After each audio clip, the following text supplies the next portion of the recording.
Welcome to the October issue of the Journal of Vascular Surgery. We have 4 great papers available for your review for free for the next month. And we also encourage you to read the other outstanding papers in the October issue of the Journal of Vascular Surgery. The first paper, which is our Editor's Choice and CME Paper of the Month, is entitled Survival After Major Lower Extremity Amputation in Patients with End-Stage Renal Disease by R. Hudis and co-authors. It comes from an analysis of the U.S. renal data system. The authors evaluated hemodialysis and renal transplant patients from 2007 to 2011 who underwent an amputation above the ankle. Patients who had an above-the-knee amputation had a median survival of 6 months, while those who had a below-knee amputation had a median survival of 16 months. When patients had a renal transplant, their survival increased to 16 months for an above-knee and 47 months for a below-knee amputation. There was also a 2-fold increase in mortality at 6 months and long-term for patients who were being dialyzed versus those who had a kidney transplant.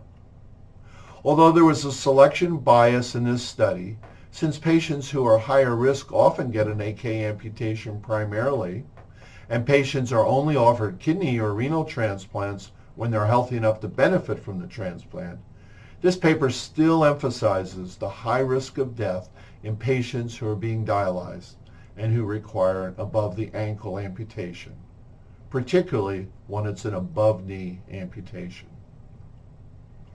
The next paper, The Association of Opioid Use and Peripheral Artery Disease by Itogo and co-authors from Stanford, used a national private insurance claims database to determine opioid use in patients with PAD and critical limb ischemia.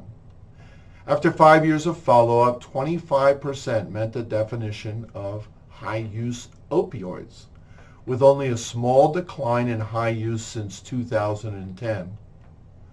High opioid use patients filled nearly 6 prescriptions per year for narcotics, and those with a history of previous back pain or illicit drug use were more commonly high opioid users.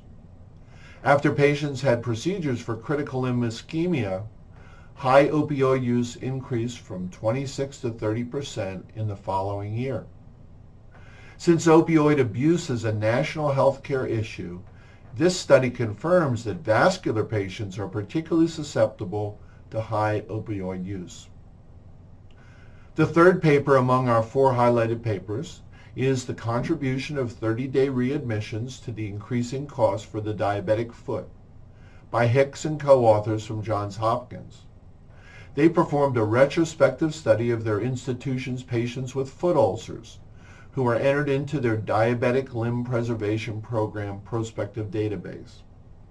They found that over a 4-year period, 150 patients with diabetic foot ulcers had 249 admissions to the hospital, and readmissions within 30 days of discharge occurred in 17%.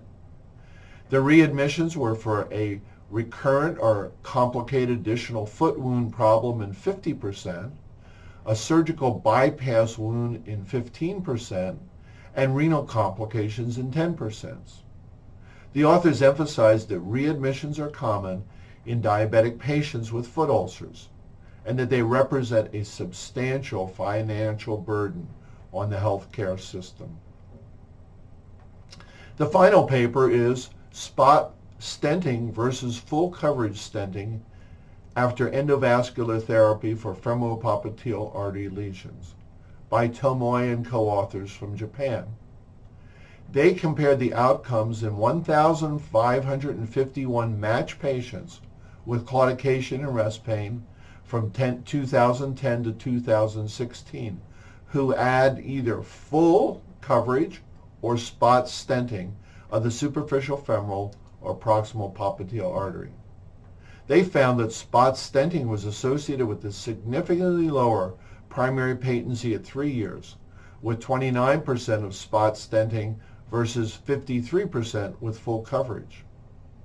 Also, the primary assisted patency was significantly lower at 3 years in the spot setting group at 53% versus 72%.